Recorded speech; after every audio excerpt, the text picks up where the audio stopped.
Hola y sean bienvenidos a Historia Económica.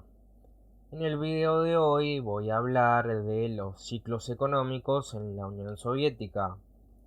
Em, Antes de empezar, y como digo siempre, los videos en este canal tienen una gran duración. Así que, bueno, ya que intento tocar, al menos eso intento, los temas en profundidad.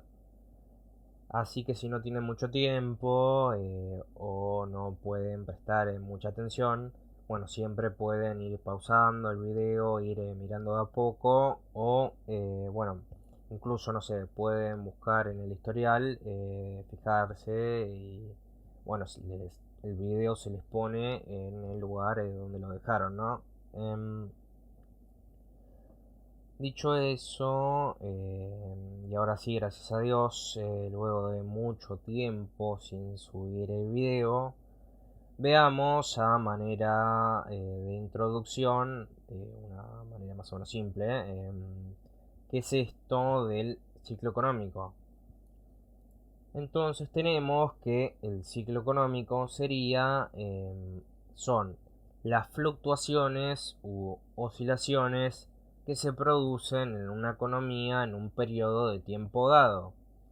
Esto es, son las fases de ascenso, de expansión económica, las de desaceleración y las fases de crisis y depresión y recuperación. El ciclo económico es una característica típica del sistema capitalista. Así que entonces veamos la crisis en el capitalismo. Aclaro algo antes de hacer esta breve explicación, y es que, bueno, yo sigo una visión del capital, la cual yo considero que es la más estricta, ¿no?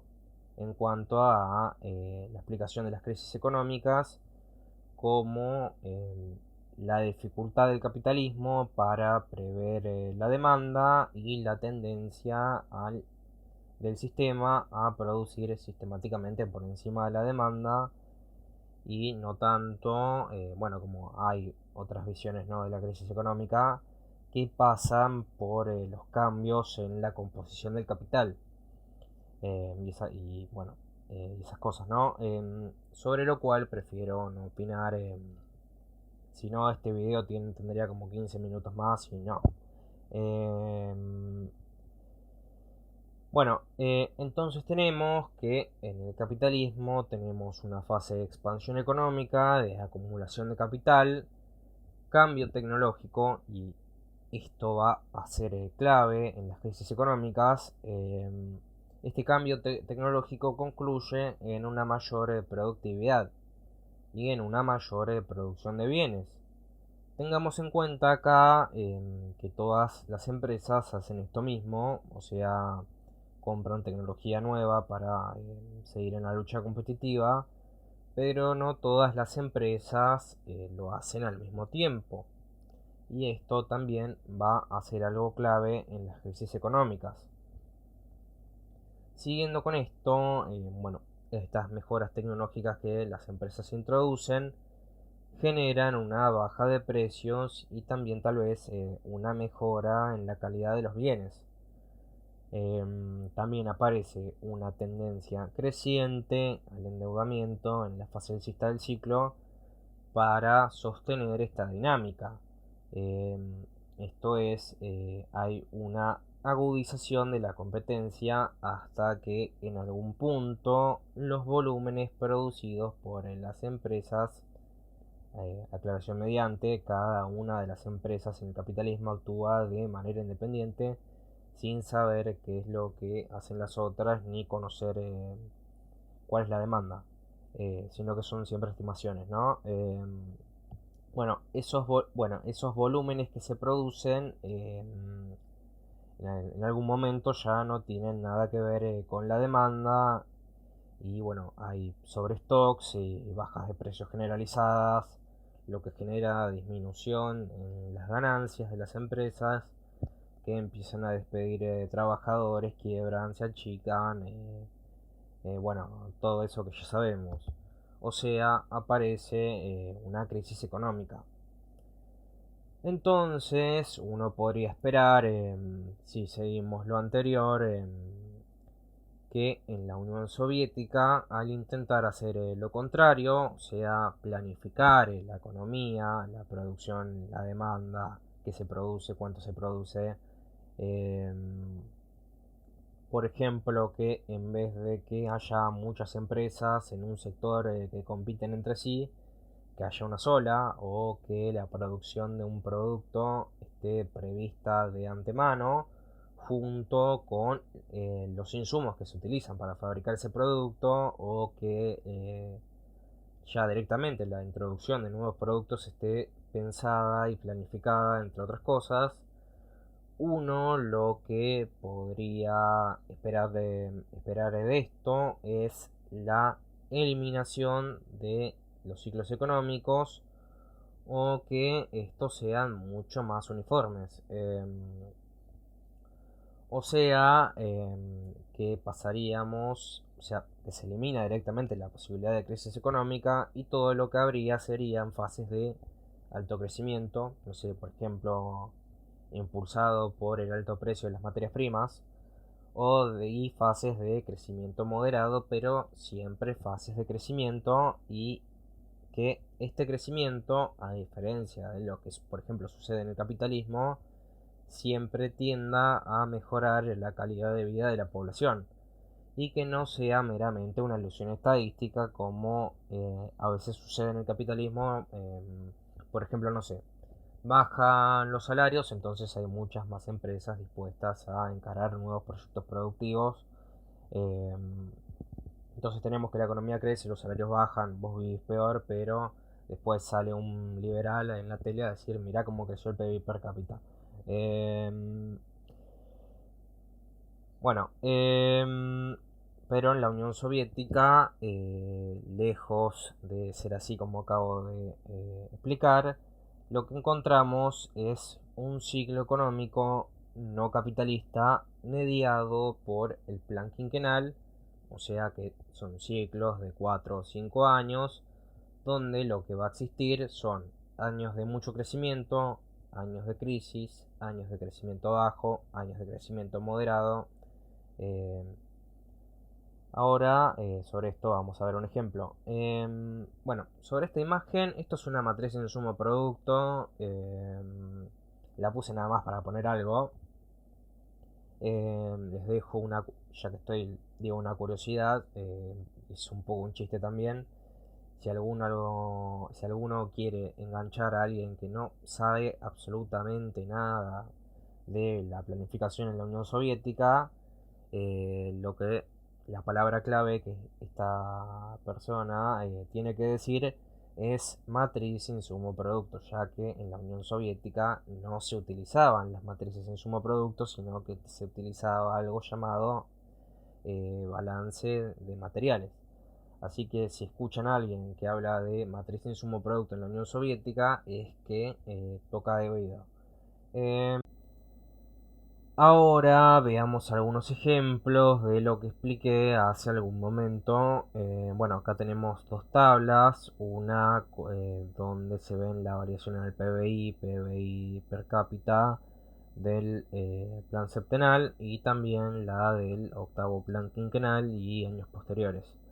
Em, Aclaro algo, y es que, bueno, siempre hay un problema en traducir el sistema de contabilidad que se utilizaba en la Unión Soviética, o sea, producto material neto, a el sistema de cuentas nacionales, o sea, PBI, PBI per cápita y todas las variables asociadas, ya que si bien tenían puntos de contacto, no eran del todo, o sea, no eran idénticos. Y bueno, siempre es un problema. Además de que en la Unión Soviética, bueno, al existir esto de los planes quinquenales, generalmente es muy complicado obtener la tasa de crecimiento, por ejemplo, la economía año a año, sino que lo que encontramos en general es que los soviéticos, finalizado el plan de 5 años, ahí hacían el desglose y decían, bueno, la economía en el plan de 5 años creció tanto. Y no es que hacían la estadística año a año. Así que bueno, esto siempre es muy complicado de obtener. Espero haber explicado esto bien. Bueno, dicho eso, empiezo con esto. Vamos primero por el plan septenal. Bueno, el año 1959 Khrushchev hace una especie de cambios en la economía soviética, así que es esperable una caída, ¿no? Pero bueno, después el año 1960 la economía vuelve a crecer en gran manera. Luego baja, el año 61 baja, bueno, acá se ve la variación. El año 62 baja todavía más, o sea, pasamos de 9,50 a 2,70. Luego ya en el año 63 hay una caída económica y el año 64 vuelve a crecer con todo y bueno, el año 65 también ahí baja. Pero lo que vemos es una variación bastante abrupta en todos estos índices. Acá, bueno, también en el octavo plan quinquenal tenemos año 66, bueno, hay una variación del 4,84, 4,42, 5,86, hasta ahora bastante parejito, y después el año 69 cae a 1,40. Y después de esa gran caída, el año 70 crece de vuelta con todo, para luego caer a 2,66, cae a 0,58 y luego vuelve a crecer con todo. O sea, vemos siempre variaciones muy abruptas en todo esto. También tenemos esto. Esto es el crecimiento en la tasa de inversión en planeado y el crecimiento de la inversión en efectiva. Vemos las discrepancias, ¿no? En el 59 se esperaba el 15,5 y terminó siendo mucho menos. El año 60 se esperaba el 11 y creció más de lo que se esperaba. El año 61 se esperaba el 12 y fue casi que menos de la mitad. En el año 62 se esperaba el 8 y fue el 6. En el año 63 el 9,90 y fue el 6. Y el año 64 fue el 10 y terminó siendo el 9,14. Básicamente, bueno, hay un patrón acá detrás de todo esto que básicamente sería el siguiente. Los años de inicio del plan quinquenal son donde se pone, digamos, todo el énfasis, todo el presupuesto, donde la economía crece mucho. Los años, a la mitad del plan quinquenal, es donde se produce la desaceleración o la caída económica. Y después, antes de que finalice el plan quinquenal, de vuelta se pone más presupuesto y se intenta finalizar el plan quinquenal como sea. Bueno, igual voy a seguir hablando sobre esto más adelante, ¿no? Si alguno quiere pausar y mirar la gráfica. Bueno, continúo con esto. Bibliografía. Sobre bibliografía, bueno, esto es interesante. Bueno, primero, Alec Nove, The Economic System of the Soviet Union del año 77, libro fundamental si quieren entender la economía soviética. Igual no, sí, lo toca muy ligeramente esto de los ciclos económicos en el libro, sobre todo cuando habla de la eficacia de la asignación del presupuesto, bueno. Pero sobre ciclos económicos en específico tenemos a Chavans y Andreev, ambos franceses, que gracias a Dios, después de buscar mucho, encontré las publicaciones digitalizadas en francés, pero básicamente ellos eh, traducen, digamos, al francés algunas obras que se habían publicado en húngaro, o sea, en la Hungría socialista, donde básicamente eh, Thomas Bauer, que es el primero que hace un trabajo sobre eso, y luego Janos Kornay, empiezan a hablar de los ciclos económicos en economías planificadas. Y bueno, ellos toman esos trabajos y hacen sus propios análisis, ¿no? Así que bueno, Alec Nove, el libro de entrada, y ya si quieren profundizar, bibliografía en francés, y si tienen ganas de sufrir, traten de buscar el húngaro, las obras en húngaro y sufran. Sobre los insumos, la economía de la Unión Soviética estaba caracterizada por deficiencias en el abastecimiento de insumos para las empresas, los cuales eran siempre discontinuos. Sobre las causas de esto, voy a decir algo más adelante, ¿no? Pero básicamente lo que sucedía era que en muchos periodos no había material para trabajar. Y cuando los insumos llegaban, había que cumplir, o sea, la empresa tenía que cumplir con la cuota fijada por el plan lo más pronto posible. Bueno, sobre los planes, había una división económico-administrativa de esos planes quinquenales, los cuales se dividían en planes de un año, también denominados planes operativos, y a su vez a las empresas se les asignaba una cuota de producción anual, trimestral, mensual, generalmente anual.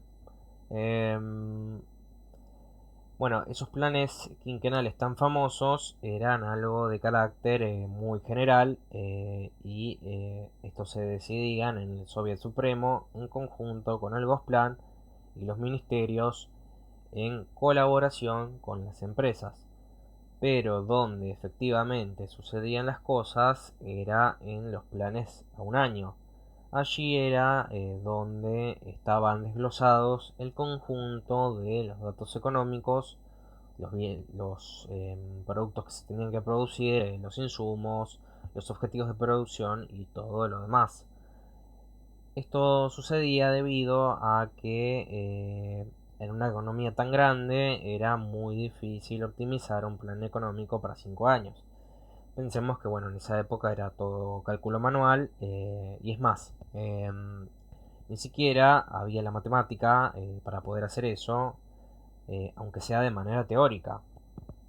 Hoy, bueno, estos son problemas solucionados. Existe la matemática, existen las computadoras.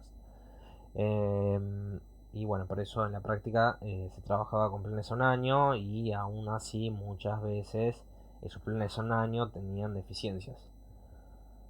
Ahora, bueno, según esta manera de administrar la economía, se supone que cuando se cumple el año, el trimestre, el mes, las empresas deben dar cuentas y tener su producción asignada hecha. Ahora, fijémonos una de las consecuencias teóricas que podría tener esto. Por ejemplo, es un ejemplo inventado. em, si se pone de objetivo a una empresa de autos producir 5.000 autos en un año, esa producción el 31 de diciembre de ese año tiene que estar. O sea que si un año tiene 12 meses, esa empresa tranquilamente podría estar 9 meses sin hacer nada o hacer muy poco, ¿no? Y hacer todos los autos en los últimos 3 meses y luego dar cuentas y decir, tengo los 5.000 autos hechos. Bueno, este es un ejemplo inventado y muy exagerado, ¿no? Pero se ve a dónde voy. Y siguiendo con el ejemplo, y como efectivamente sucedía en la Unión Soviética, los insumos para nuestra linda fábrica de autos entraban en masa en el mes número 9. Y entonces lo que sucedía era que se pasaban los últimos 3 meses trabajando a toda máquina para cumplir con la cuota. Y bueno, esto era muy negativo, o sea, la maquinaria, imaginemos que estaba prendida todo el día, o sea, un mayor desgaste debido a este uso poco natural.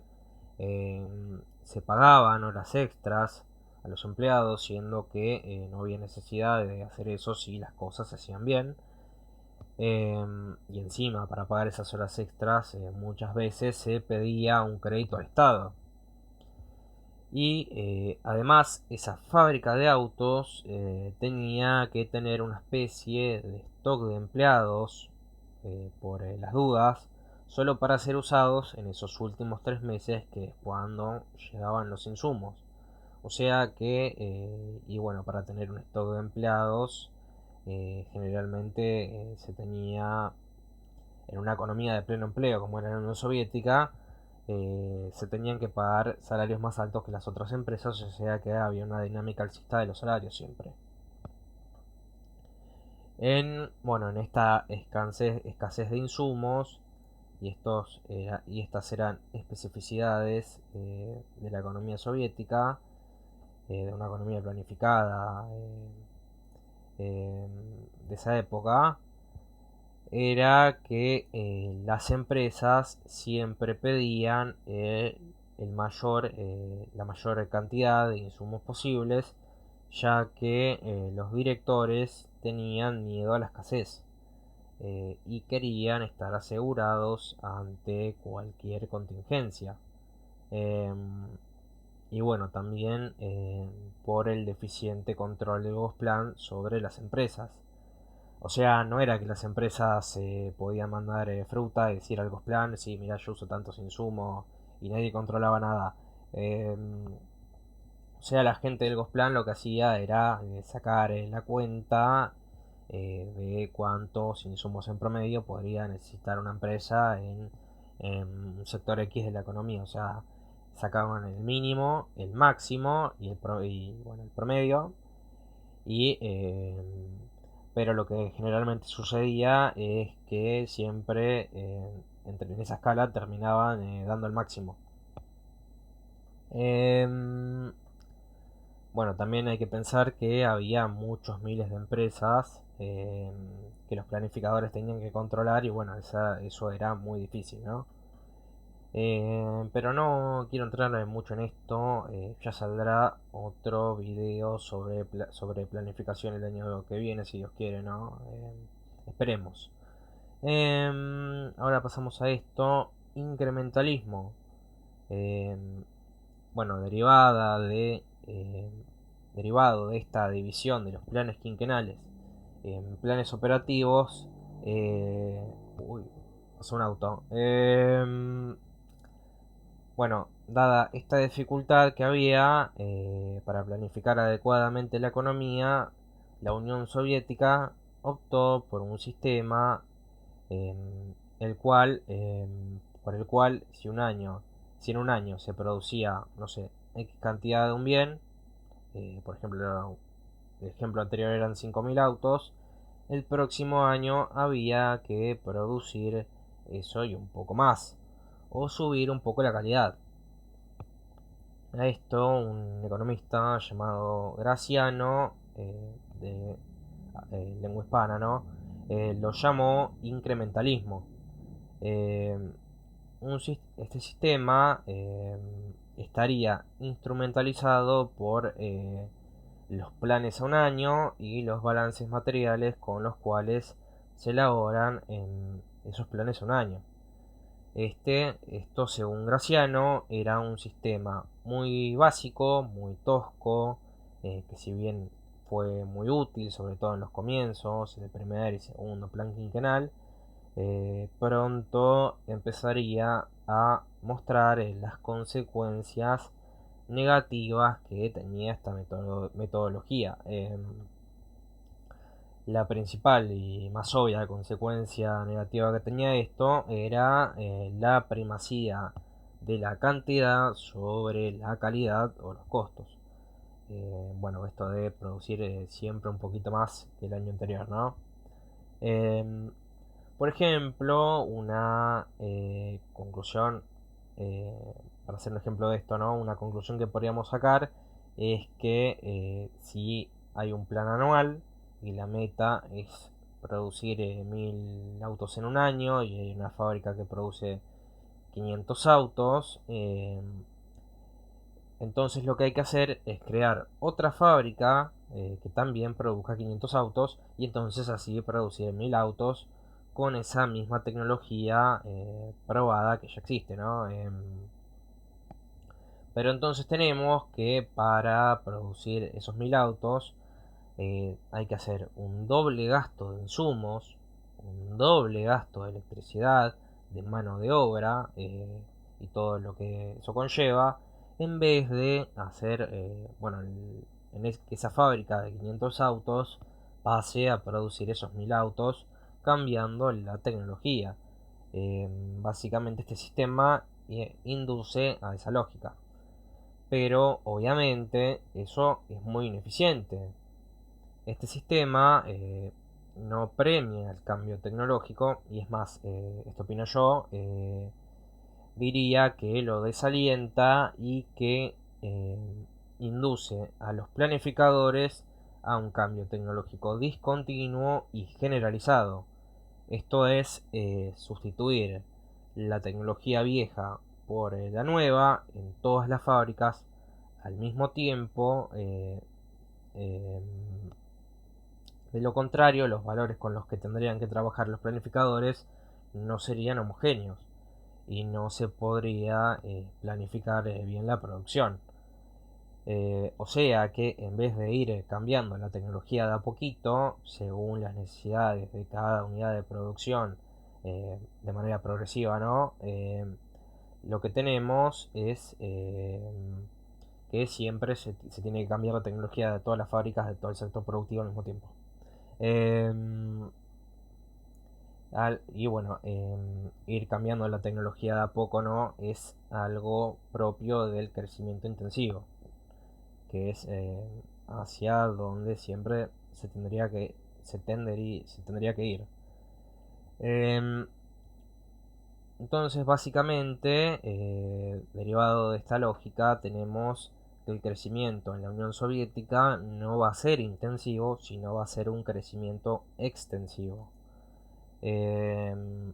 Aunque podríamos considerar que desde 1929 hasta 1960 esta lógica funcionó bastante bien. O sea, no es que eh, la productividad no subió en esos años, o sea, siempre tendía a incrementarse, pero lo que primaba era una lógica de crecimiento extensivo. Em, pero bueno, ya en 1960 esa lógica empezó a tocar un techo, un límite. Por ejemplo, uno no puede extender la frontera agrícola hasta el infinito. Bueno, esto es de la campaña en Kazajistán, donde esta foto, donde básicamente fue un desastre, se intentó ampliar la frontera agrícola y luego funcionó bien unos años y después hubo problemas ecológicos y la producción se vino a pique. O taladrar todo el país buscando petróleo. Bueno, una foto de este, creo que es en los yacimientos en la cuenca del Volga, ¿no? Pero básicamente, sobre todo con el petróleo, este era un ejemplo muy evidente en la Unión Soviética donde los yacimientos se empezaban a agotar, entonces había que buscar yacimientos nuevos, entonces taladramos toda Siberia. Em, y bueno, en los 60 esta lógica toca un techo, encuentra un límite, nos encontramos también con una economía infinitamente más compleja que en 1930. hay muchos más tipos de productos distintos y, lo digo otra vez, si no quedó claro, los cálculos en esa época eran a mano. Y en un panorama, ya en la década de los 60-70, donde las materias primas no parecen algo tan abundante como en el pasado, con lo cual el capital se va haciendo menos eficiente, como sucedió en el agro y en el petróleo.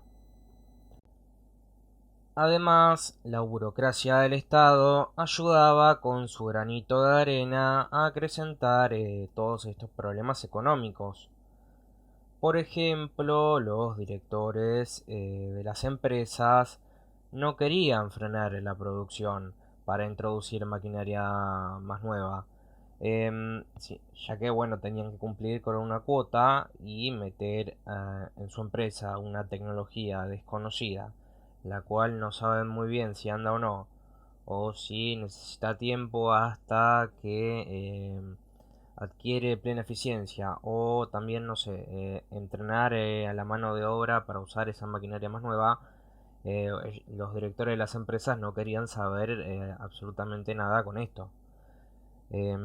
A lo que agrego, y bueno, esta es mi opinión, también los cambios que se dieron en los 50 durante el mandato de Khrushchev, cambios en la legislación, agudizaron estos problemas al asignar más funciones al director de la empresa, entre ellas la de aplicar una nueva tecnología a la producción, tarea que antes se le asignaba a otro funcionario. Aunque bueno, también tenía una especie de control ahí, una especie de control colegiado sobre la introducción de estas tecnologías.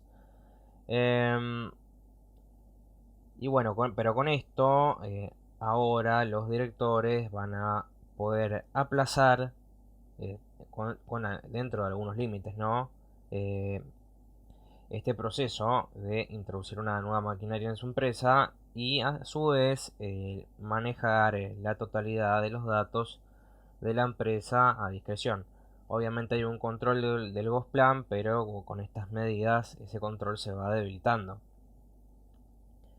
Y ellos lo que van a intentar es transmitir al Gosplan solamente lo que les convenga, o sea, por ejemplo, infradeclarar la capacidad de la producción de la empresa buscando un plan anual mucho más sencillo de cumplir. O también que se le asigne todos los insumos que pueda, o sea, va a demandar muchos más insumos de los que necesita. El liderazgo, basado en la figura del director, de un director con pleno poder, en vez de un liderazgo colectivo, del director a los trabajadores, que los trabajadores voten el director de la empresa, eh, no parece una idea muy socialista, sino que es una idea traída del Taylorismo. Tal vez este manejo, bueno, este manejo fue introducido en la NEP y en algún punto uno puede decir que era necesario en ese momento, pero yo pienso que ya para 1950, a mediados de los 50, esto ya no se justifica y si votar, no sé, todas las decisiones de la empresa de manera democrática no fuese posible, igualmente se podría haber intentado un, un liderazgo más de tipo cooperativo y en su defecto un liderazgo colegiado, no sé, por ejemplo un consejo de administración, eh, por ejemplo los que hay en propiedad horizontal, eh, no sé, auditorías de las universidades, bueno, pensemos en todas las opciones posibles, ¿no? Para que no haya un individuo que acumule tanto poder. Parece que la democracia socialista se cambió por la disciplina militar. en una especie de estructura de mando y obediencia, pero curiosamente, debido a esta estructura, al final el director de la empresa, en vez de ser un simple empleado como en principio se suponía, derivó en alguien que puede negociar indirectamente el plan quinquenal al negociar con el ministerio sobre las posibilidades de producción de su empresa. Ahora vamos con esto. Los balances materiales. Los balances materiales eran un método de planificación económica en el que los suministros se contabilizan en unidades naturales, en lugar de usar la contabilidad monetaria, o sea, en especie, y se utilizan para equilibrar la cantidad de insumos disponibles con los objetivos previstos. El balance de materiales implica hacer un estudio de todos los insumos y las materias primas disponibles en una economía y luego utilizar un balance general para equilibrar los insumos con los objetivos de producción especificados por la industria para lograr así un equilibrio entre la cantidad ofrecida y la cantidad demandada. Este balance se utilizaba para así crear un plan de asignación de recursos y de inversión en la economía de un país. Acá me quedó medio extraño, bueno, lo traduje al inglés, la definición. A ver, pasamos a esto. Bueno, estos son este es un ejemplo de balance de materiales. Son tomados de la gran enciclopedia soviética, bastante famosa. Por un lado tenemos los suministros, las existencias al inicio del periodo, en esta columna, la producción, por ejemplo acá dice asignación de principales productores entre los ministerios, otros suministros, saldos, y en la otra columna tenemos el consumo, las necesidades productivas y operativas, asignación de principales consumidores, construcción, consumo total. Y bueno,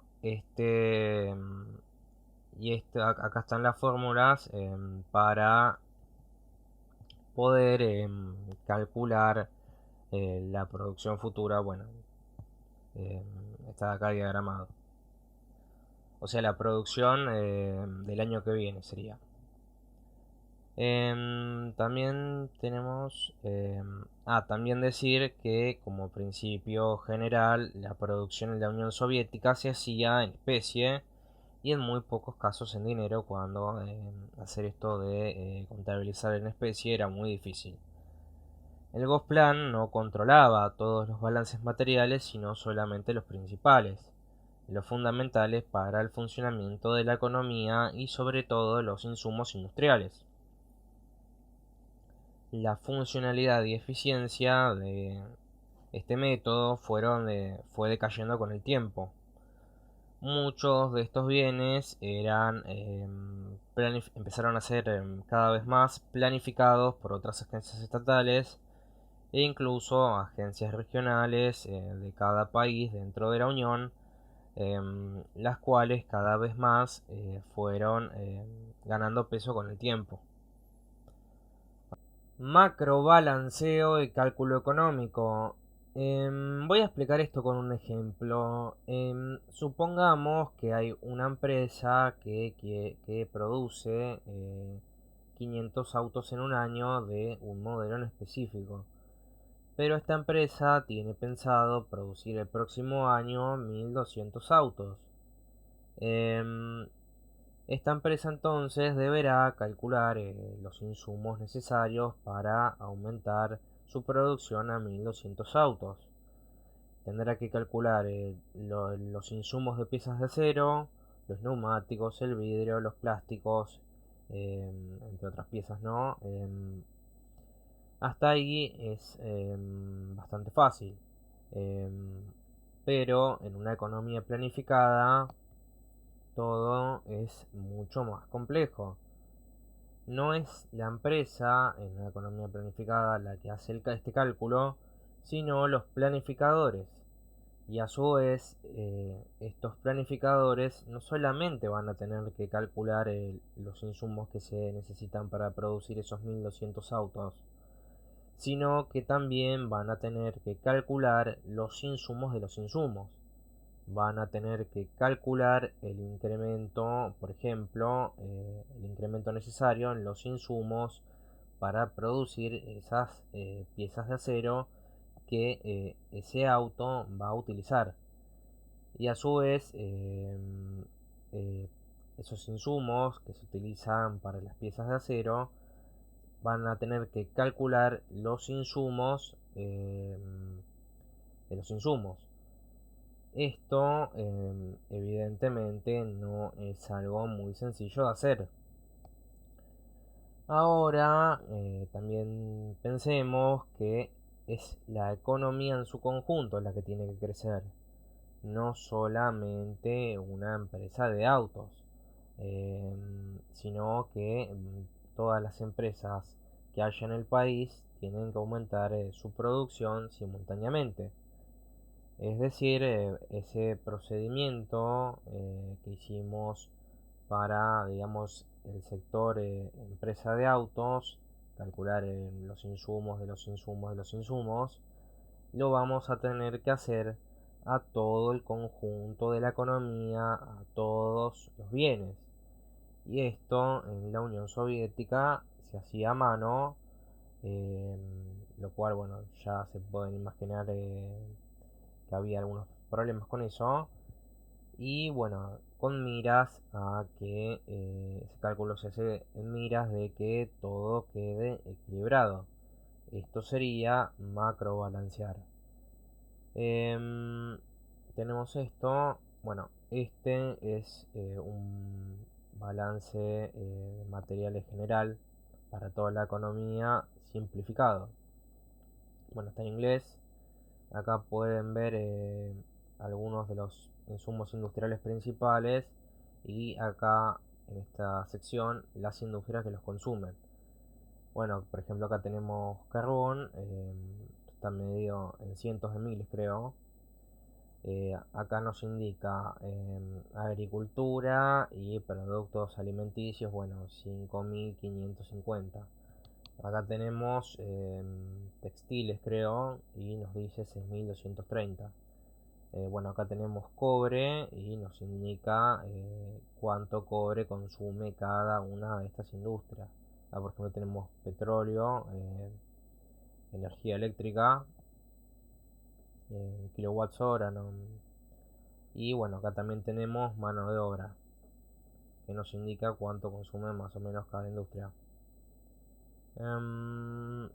Bueno, como ya se imaginarán, esto puede fallar y eso se traduce en escasez. Y a su vez, a medida que la economía aumenta en su complejidad, por ejemplo por la aparición de nuevos bienes, todo esto se va haciendo mucho más difícil y entonces los planificadores soviéticos empezaron a aplicar algunas soluciones, parches básicamente. No quiero entrar mucho en eso, sobre esas soluciones que utilizaban, pero voy a dar un ejemplo, y ahora sí, gracias a Dios, un ejemplo que no es inventado, sino que pude conseguir de esto que hacían, como es la reducción de la dimensionalidad por agregación. Tenemos que aparentemente los tubos de acero podían aparecer en muchos tipos diferentes, en muchos miles de tipos diferentes. Podían presentarse en diferentes longitudes, formas, composiciones, etcétera. Y bueno, esto era muy difícil de seguir. Así que para reducir la dimensionalidad del problema, los planificadores a menudo investigaban el tonelaje total de unas pocas clases amplias de tubos de acero en los modelos, en lugar de utilizar un sistema de clasificación más detallado. si bien en sus modelos teóricos los planificadores pudieron equilibrar con éxito el tonelaje total de tubos para las categorías generales, o sea, la producción en toneladas de fábricas de productoras de tubos coincidió con los requisitos de entrada en toneladas de fábricas consumidoras de tubos, o sea, se equilibró en el papel, que al papel le entra cualquier cosa, la cantidad ofrecida con la cantidad demandada. Pero en la práctica lo que sucedió es que muchas veces hubo excedentes constantes en algunos tipos específicos de tubos, eh, y bueno, dado que el tonelaje se utilizó como métrica, las fábricas productoras de tubos se vieron excesivamente incentivadas a fabricar tubos gruesos más fáciles de producir en vez de tubos más finos.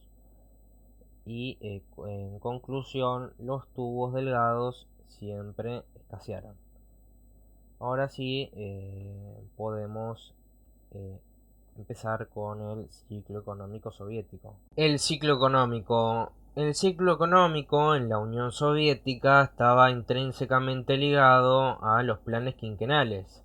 La dirección central lanzaba planes económicos a 5 años, los cuales no obedecían a cuestiones meramente económicas, sino que también había cuestiones de tipo político, de legitimar el modelo y de competir de igual a igual con los Estados Unidos.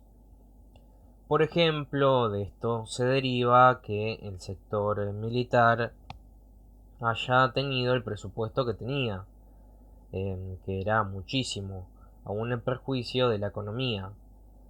El gasto militar soviético tenía de piso 9 puntos del PBI, siguiendo las cifras oficiales. Otras estimaciones hablaban de 15 puntos del PBI.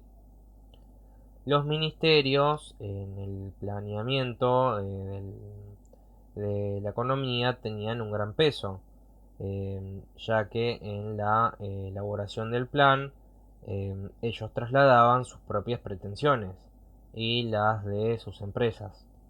Pensemos que había más de 40 ministerios y la mayoría de esos ministerios eran estrictamente económicos, es decir, vinculados a un sector de la producción en específico, y a cada ministerio se le asignaban X cantidad de empresas las cuales tenían que controlar y dirigir.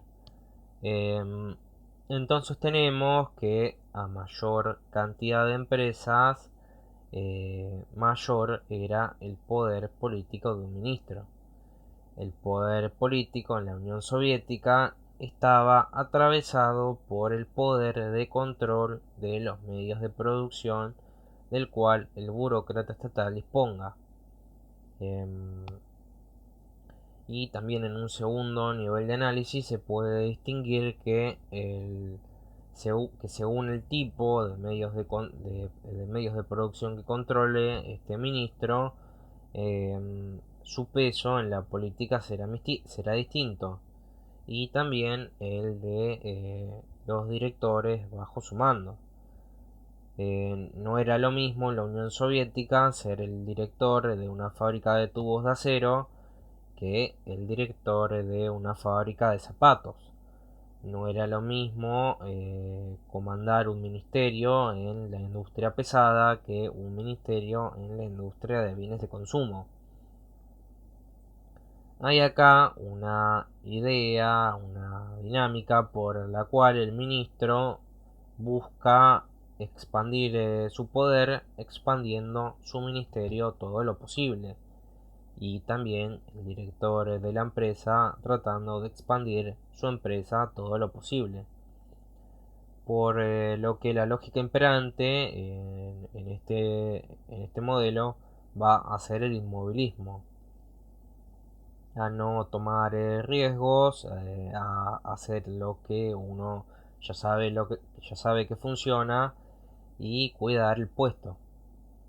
Incluso, bueno, está la anécdota en el libro de Cockshott o en uno de sus papers sobre la implementación de la computación y las computadoras en la Unión Soviética para la planificación de la economía, y de cómo esta propuesta fue rechazada debido a que parece que hubo mucha gente en los ministerios que tenía miedo a que si este sistema se implementara, los echaran ya que el trabajo, ¿no?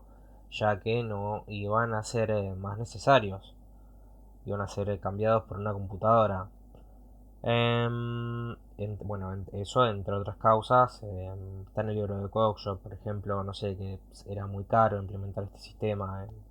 Bueno, em, siguiendo con esto, un caso especial de poder extra que tenían algunos ministerios y que lo hacían valer a la hora de elaborar el plan a 5 años, eran los ministerios que estaban asociados al Ministerio de Defensa y al sector militar, eh, que actuaban como proveedores de este sector.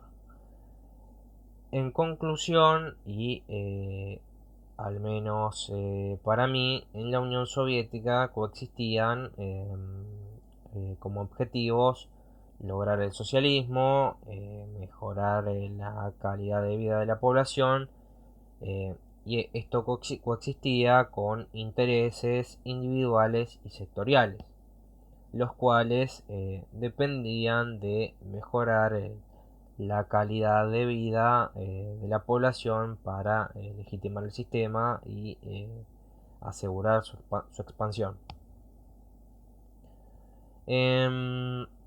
Si el sistema no es capaz de esto último, de mejorar la calidad de vida, de hacer crecer la economía, si no es capaz de eso, entonces el objetivo de llegar al socialismo es cada vez menos factible. Entonces aparece una desmoralización de los comunistas buenos, digamos, los comunistas que creen en el proyecto de construir el socialismo, los cuales ya no tienen mucha fe, y de la población que no ve una mejora en su calidad de vida. Y entre los planificadores que viven del sistema, eh, ellos se dan cuenta de que este sistema ya no es capaz de legitimarlos, y encima no los deja devenir en propietarios capitalistas, por ejemplo, como decía Trotsky, sino que siempre tienen que ocultar sus privilegios. Siguiendo con esto, el ciclo entonces inicia con un aumento en la demanda de inversiones, o sea que al momento de discutir el plan, los ministerios tratan de inflar sus necesidades de inversión todo lo posible, y de empezar varios emprendimientos productivos nuevos de manera simultánea, ya que ellos presumen que una vez iniciado un proyecto será muy difícil que este se detenga. Acá no solamente había plata del presupuesto del Estado para hacer esto, sino que también había plata de los bancos del Estado. Y más en concreto, sobre todo en la década de los 60, del Banco de Construcciones, el cual se capitalizaba con emisión monetaria. Y bueno, también había en esta fase del ciclo una suba de salarios para los sectores asociados a estos nuevos emprendimientos productivos. La suba de salarios estaba dada debido a que bueno, la Unión Soviética era una economía de pleno empleo y entonces no había mucha mano de obra disponible. Así que para atraer mano de obra a estos sectores había que subir sí o sí los salarios. Y esto era algo complejo, ya que muchas veces esa suba de salarios se alimentaba en base al crédito del Estado. Entonces tenemos también una especie de tendencia a desequilibrar el esquema previsto por los planificadores, ya que ellos prevén X aumento en la suba de salarios y bueno, esto no se daba, y también un control sobre lo monetario que no salía como ellos esperaban. Además, a medida que este sistema iba disminuyendo en su eficacia, agotándose el esquema de crecimiento extensivo, el crédito, en vez de ser el aceite para engrasar la economía, lo que empezó a hacer es a generar problemas monetarios y a presionar sobre los precios fijos administrados. Bueno, tengo un video sobre este tema en el canal, si alguno quiere ver después. Estos proyectos productivos nuevos muchas veces tendían a la ineficiencia. Por ejemplo, supongamos que una fábrica de medias necesitaba aumentar su producción. Esta no va a solicitar al ministerio una nueva tecnología, sino lo que le va a pedir al ministerio es que amplíe la planta y se compre la maquinaria que ya está usando y está aprobada. Ahora esta misma práctica la hacían todas las empresas del país. Entonces tenemos que aparecen gastos innecesarios de construcción para la ampliación de esta nueva planta, y en consecuencia menos plata para la compra de maquinaria y también una demanda de insumos de construcción inflada, lo que genera una tendencia a la escasez y a su vez el hecho de que hay que poner más plata para producir insumos para la construcción, ¿no? Y así, todo un ciclo vicioso. Entonces tenemos que a este periodo inicial es un periodo de gran crecimiento económico, tal vez el primer y segundo año del plan quinquenal, le sobreviene un año caracterizado por la penuria de los aprovisionamientos, ya que no hay manera de abastecer todos estos proyectos iniciados. Esto era una dinámica insostenible. Entonces, obviamente aparece una desaceleración y un descenso en la actividad económica, a veces muy brusco. Que estos descensos aparezcan en el año 2 o 3 del plan quinquenal no parece ser algo casual, sino que son los años donde las exigencias de capital para los proyectos son mucho más cuantiosas. Bueno, el primer año generalmente cuando se compraban los materiales que se compraban eran más baratos, entonces se gastaba menos. Y bueno, como los proyectos duran más, o sea, eh, tardan más, hay que pagar más salarios, generándose una presión sobre la demanda de bienes de consumo un poco ficticia, ¿no? Ante este sombrío panorama, la dirección central decide desviar los insumos que se iban a utilizar para producir bienes que venden en el exterior. Por ejemplo, acero que se iba a utilizar en la fabricación de tractores. Em, y eso se desvía hacia estos nuevos proyectos productivos ya empezados, sobre todo en la gran industria, o sea, en la industria que produce medios de producción. que en la lógica soviética es el sector que tiene prioridad y es al mismo tiempo el sector donde se concentraba el poder político. Sobre esto, bueno, hay un debate sobre este tema, que es que si no solamente se desviaba insumos que se iban para estos bienes que se iban a vender en el exterior, sino que si también se sacaba insumos que se utilizaban para producir bienes de consumo.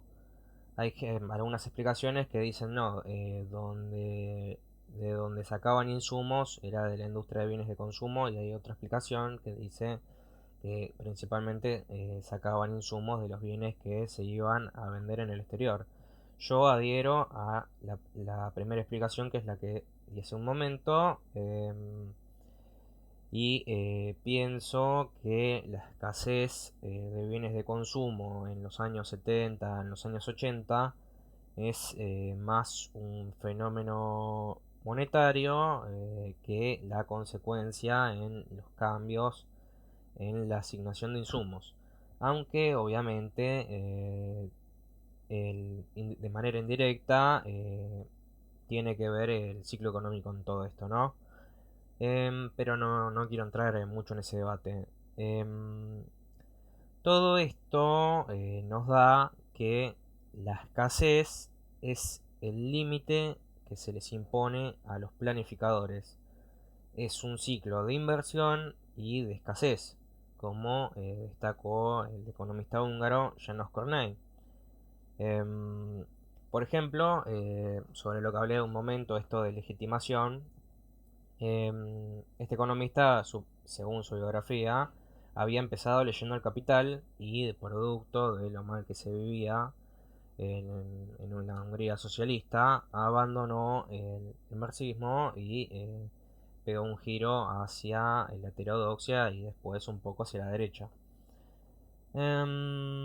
Estaba... Uy, se escuchó un cohete. Estoy grabando esto en fin de año. Em, Estos movimientos se agudizan por el mayor, esta escasez, ¿no?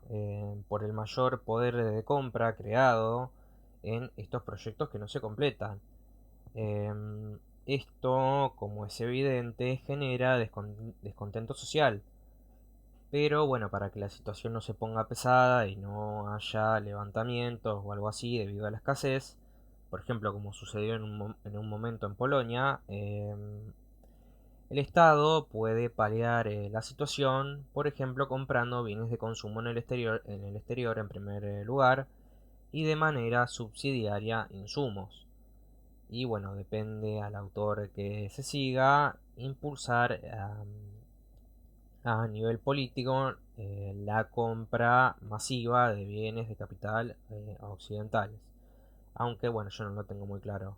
Em, bueno, sobre todo, y bueno, esto implica, esta compra de bienes, insumos, maquinaria, implica toma de deuda en moneda extranjera, en primera instancia, ¿no? Esto sucedió en muchos países de Europa del Este en los años 70.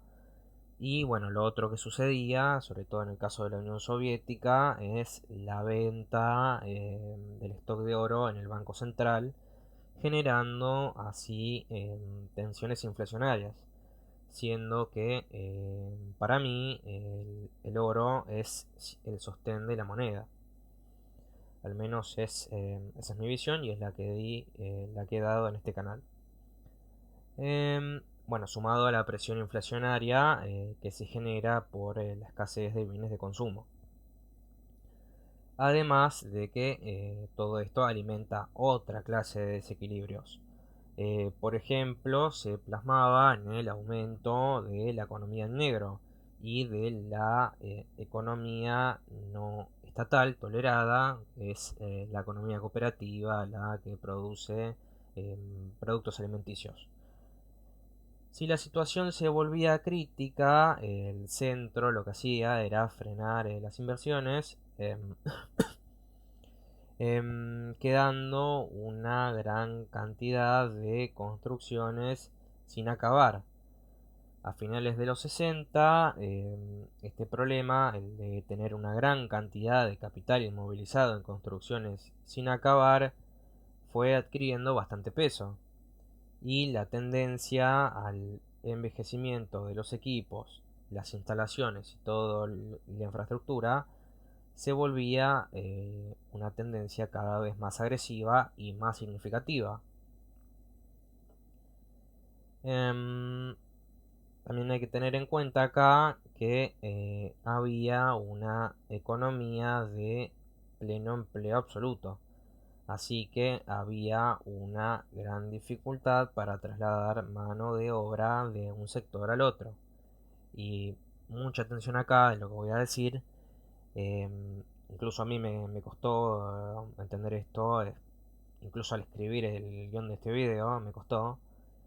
Es que en este caso, o sea, si bien en caso de crisis se le daba prioridad a unos proyectos productivos por sobre otros, eso no implicaba de que de manera automática la construcción priorizada por el centro, el proyecto priorizado por el centro, avanzaría como tiene que ser a la velocidad adecuada, sino que había que buscar obreros y técnicos especializados para estos proyectos ya empezados. O sea, mover a esos obreros a las construcciones priorizadas, y a su vez no es que las construcciones que habían sido dejadas para el final despedían a los empleados como es en el capitalismo. En el capitalismo, si una obra se para, se echa a todos los trabajadores y punto. Al menos así es acá, en el país donde estoy. Sino que a esos obreros y técnicos que quedaron en esos proyectos seguían cobrando plenamente su salario. Le hace acá emisión monetaria exógena adicional en una economía basada en precios fijos administrados y la generación de demanda ficticia que esto conllevaba. Entonces tenemos que hay un montón de proyectos comenzados que están demandando insumos y que en lo inmediato no se puede suplir adecuadamente esa demanda. O sea que no se puede en lo inmediato aumentar la producción. En ese punto, el estrangulamiento en los abastecimientos es general y se produce la caída económica. Entonces, la dirección central, al tiempo en que frena la inversión indiscriminada, trata de finalizar algunos emprendimientos clave para así volver a poner en funcionamiento el flujo de productos. De esta manera y de a poco se ponen en funcionamiento nuevos centros de producción y las insuficiencias extremas en los aprovisionamientos se alivian. Solucionado eso, se puede encarar el último año del plan quinquenal a plena máquina, con el presupuesto que haga falta y como sea necesario con tal de completar el plan, y así mostrar el éxito del campo socialista una vez más.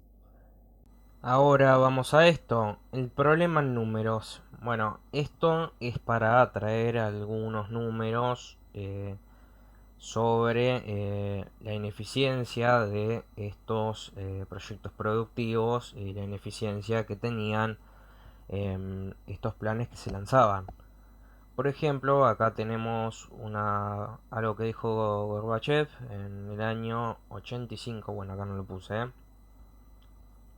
Él dijo, los cálculos muestran que si continuamos basando el crecimiento sobre factores extensivos, será necesario aumentar la producción de energía y de materias primas cada 5 años del 10 al 15%, el volumen de las inversiones del 30 al 46% y contratar 10 millones de personas suplementarias, pero simplemente no tenemos esa posibilidad.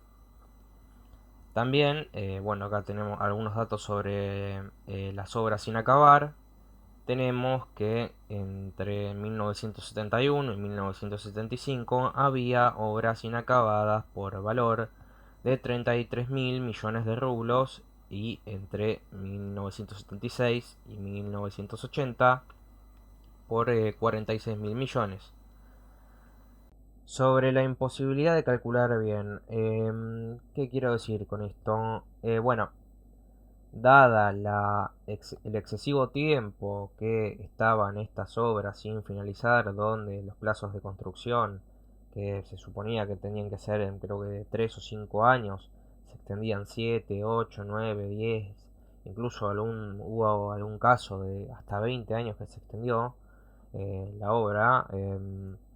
Esto tenía como consecuencia que para un planificador soviético era muy difícil calcular bien la depreciación del capital y también, bueno, el nivel técnico de la fábrica que se abría.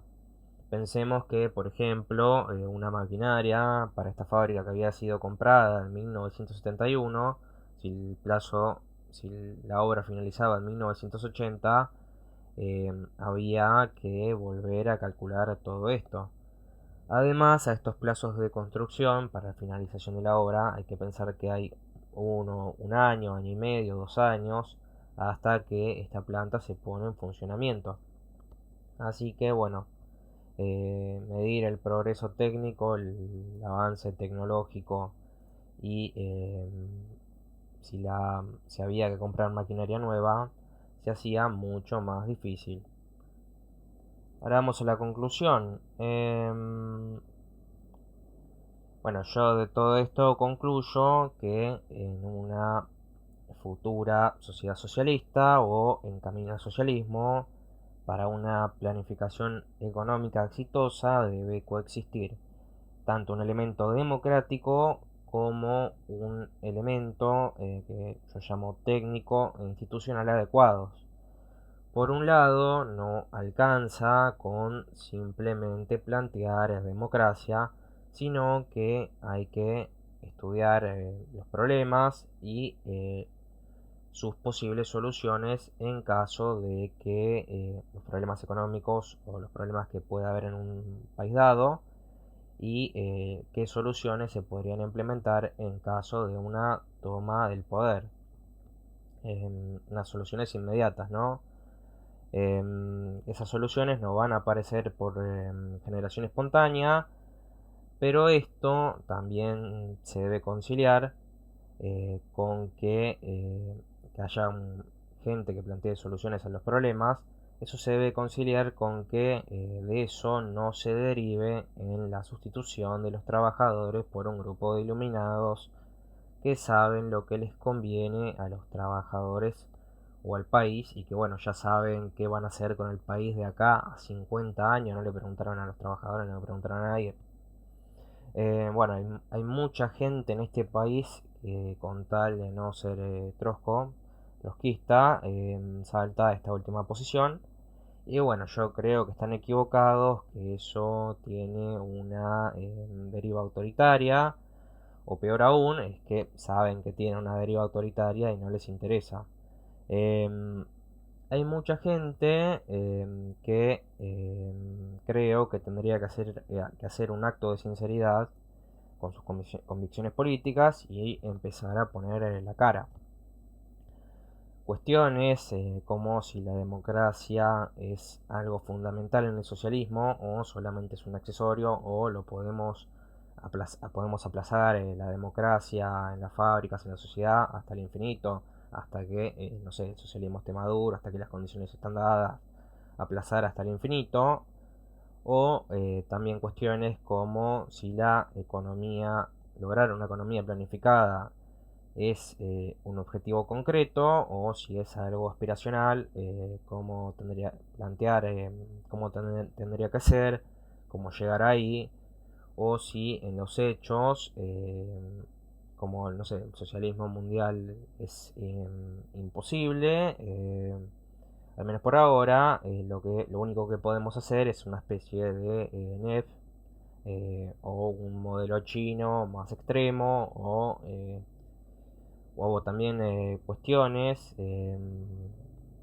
como si se cree en la libertad de culto, con todo lo que ello implica, o si al llegar al poder van a decir que, no sé, que el Estado tiene el deber moral de educar y llevar por buen camino a la sociedad y van a encarar una confrontación contra la religión, no sé, por ejemplo en el aula. A lo que voy es nuestros espacios políticos. ¿Creen en los programas que presentan o saben que son mentiras o saben que son mentiras y eligen fingir demencia, como se dice ahora, o directamente saben que es mentira y con eso tratan de convencer a más gente para que se una en la lucha? Bueno, les dejo esta pregunta, quiero saber qué piensan en los comentarios de esto. Gracias a todos por llegar hasta el final y si les gustó el video les pido que se suscriban y le den like al video, que esto cuesta un montón buscar todo esto. Hay que buscar bibliografía en francés, en inglés, en húngaro, en alemán y todo eso es... Bueno, los veo en el próximo video. Muchas gracias.